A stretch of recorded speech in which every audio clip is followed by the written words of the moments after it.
दोस्तों, नदी भी हमसे बातें करती है। नदी भी कुछ कहती है। नदी और प्रेमी हृदय के जो भाव हैं, जो भाव में तरंगे उठती हैं, जो लहरें उठती हैं, उसमें साम्यता है। हम उदास होते हैं तो नदी के करीब होते हैं, लहरों के करीब होते हैं। हृदय में एक भाव आता है, दूसरा भाव अपने आप ही जल की धाराओं के नाई खींचा खींचा चला आता है।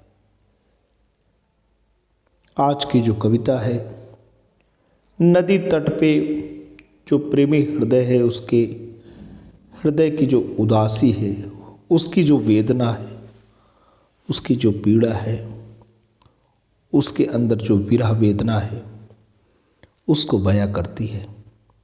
कविता का शीर्षक है कितना चौड़ा पाट नदी का। दोस्तों, इस कविता के रचयिता हिंदी के सुविख्यात कवि डॉक्टर सर्वेश्वर दयाल सक्सेना जी। आइए दोस्तों, कविता का पाठ करते हैं।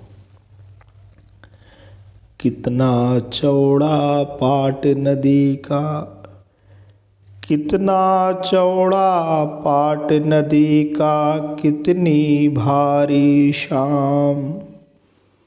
कितना चौड़ा पाट नदी का, कितनी भारी शाम।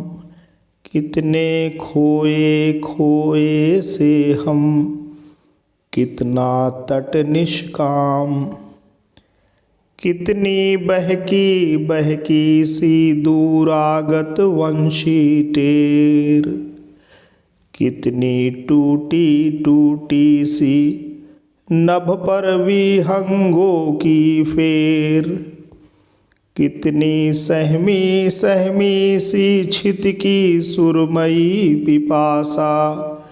कितनी सिमटी सिमटी सी जल पर तट तरु अभिलाषा।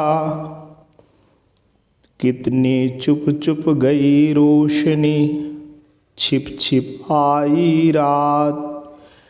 कितनी सिहर सिहर कर अधरों से फूटी दो बात। चार नयन मुस्काए, खोए भीगे फिर पथराए। कितनी बड़ी विवशता जीवन की, कितनी कह पाए। तो दोस्तों, जीवन की जो विवशता है, जो प्रेमी हृदय के अंदर जो प्रीतिकर भाव हैं, उसका अपने प्रेयसी से जो मिलन है, कितना क्षणभंगुर है। हम इसी क्षणभंगुर जगत में अमरत्व की ऊंचाइयों को छूना चाहते हैं, लेकिन समय का जो काल क्रूर चक्र है, वो हमें जाने को विवश करता है, मजबूर करता है। हम छोटे लघु कालखंड में जो मिलन का सुखद मोहक एहसास कर पाते हैं, कभी पूर्णता को प्राप्त नहीं कर पाता। बस केवल उसकी मधुमास के नाई यादें ही रह जाती हैं। दोस्तों, आशा ही नहीं, पूरा विश्वास है कि कवि के भाव अपने संदेश को आप तक पहुंचाए होंगे। कविता आपको कैसी लगी, जरूर अपने हृदय के उद्गारों को इस चैनल के कमेंट बॉक्स में जरूर अंकित करिएगा। जल्द आपके लिए एक नई अजर अमर रचना के साथ पुनः हाजिर होंगे। तब तक के लिए जय हिंद, जय भारत।